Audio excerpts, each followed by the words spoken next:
दैनिक सामनाचा निवासी संपादक म्हणून काम करत होतो. त्याचवेळी 1994 साली HRD problems in language newspapers हा विषय घेऊन डॉक्टर वि. ल. धारूरकर यांच्या मार्गदर्शनाखाली PhD साठी प्रबंध लिहिला. द्वाभ कर्णिक, अरविंद वैद्य, अरविंद पोतनीस, SK कुलकर्णी, केशवराव देशपांडे, राजेंद्र दर्डा, संजय राऊत, मनोहर कुलकर्णी, रत्नाकर कुलकर्णी, रेड्डी इत्यादी संपादक, व्यवस्थापक, विश्वस्त, मालक यांच्या विशेष मुलाखती घेतल्या होत्या. वृत्तपत्र उद्योगात जबाबदारीच्या पदावर कार्यरत असलेल्या ज्येष्ठ व्यक्तीला पत्रकारितेचा धर्म, लिखाण शैली, मनुष्यबळ विकास, तत्व आणि तंत्र, समस्या व उपाय यासंबंधी 25 वर्षांपूर्वी नेमकं काय वाटत होतं हे आजच्या पिढीला नक्कीच ऐकायला आवडेल.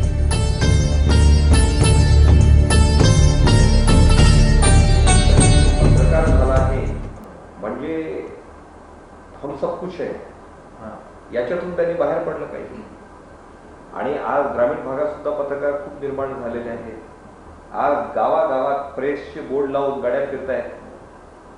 तेव्हा जर तुम्हाला याच्यामध्ये खरे पत्रकार आणि पत्रकार याच्यात फरक करावा लागेल. आणि दुसरं असं की ठीक आहे, तुम्ही पत्रकार झाला, श्रमिक पत्रकार आहात किंवा दुसरे पत्रकार आहात, पण एवढं लक्षात घ्या की शेवटी तुम्ही समाजाचा एक भाग आहात. म्हणजे असंही काही देऊ नका की ज्याच्यामुळे समाजातला पुरुषार्थ संपेल. निश्चित जिथे भ्रष्टाचार झाला असेल, जिथे चुकीची कामं झाली असेल, त्या ठिकाणी तुम्ही असं ओढलंच पाहिजे, काही वाद नाही त्याच्यामध्ये. पण त्याचबरोबर सगळंच अमंगल आहे असं जर दिसायला लागलं तर एखाद्या वेळेला आपलाच आपल्या पुरुषार्थावरचा विश्वास नाही देऊ शकत. News is secret. आम्ही जे म्हणतो ना, पवित्र आहे ती, की त्याच्यात आणि परवडही करणार नाही, पण ती दिलीच फक्त ज्याच्यात बदनामी होईल, कोर्टाचा अवमान होईल किंवा प्रत्यक्ष कुठल्याही व्यक्तीच्यावर अतिशय फार मोठी निंदा होईल अशी बातमी फक्त त्याला एवढं जर तुम्ही ठेवत ना, तर तुम्हाला कुठलीही बातमी द्यायला हरकत नाही. बातमी कळायला कामा नाही. पवारांचं स्टेटमेंट द्यावं, मुंडेंचंही द्यावं, आपलं काय करतंय. तर माझं म्हणणं असं आहे की पत्रकारितेच्या दृष्टीने आपण बोलू, जरी तुमची काहीही फिलॉसॉफी असली, म्हणजे रॉईस्ट फिलॉसॉफी असली, तरी सुद्धा मी दुसरी फिलॉसॉफी निग्लेक्ट करणार नाही. आणि आम्ही असं मानणारे लोक आहोत की आपण जे समाजाचं काही देणं लागतो, तर नव्या पिढीतल्या लोकांना ट्रेन करणं, केवळ जर्नलिस्ट म्हणून नव्हे, पत्रकाराचंच हे काम आहे की पुढच्या पिढीपर्यंत आपली नैतिक मूल्य, कसोट्या, नैतिक कसोट्या ह्या पोहोचवल्या पाहिजेत. एक तर हत्यार काय, आपल्याजवळ वर्तमानपत्र आहे, त्याचा दुरुपयोग करायचा, पैसा गोळा करायचा, जाहिराती गोळा करायची, बाकी काय करायचं. लोकांच्या अपेक्षा पूर्ण होतातच वर्तमानपत्राकडून सगळ्या, असं नाही. आम्ही म्हणजे मी आता मराठवाडा म्हणत नाही, कुठल्याही वर्तमानपत्र, म्हणजे वर्तमानपत्राचा माणूस म्हणून मी असं म्हणतो की आम्ही असा दावा करू शकत नाही ना की लोकांना पाहिजे ते द्यायचं असं ठरवायचंय का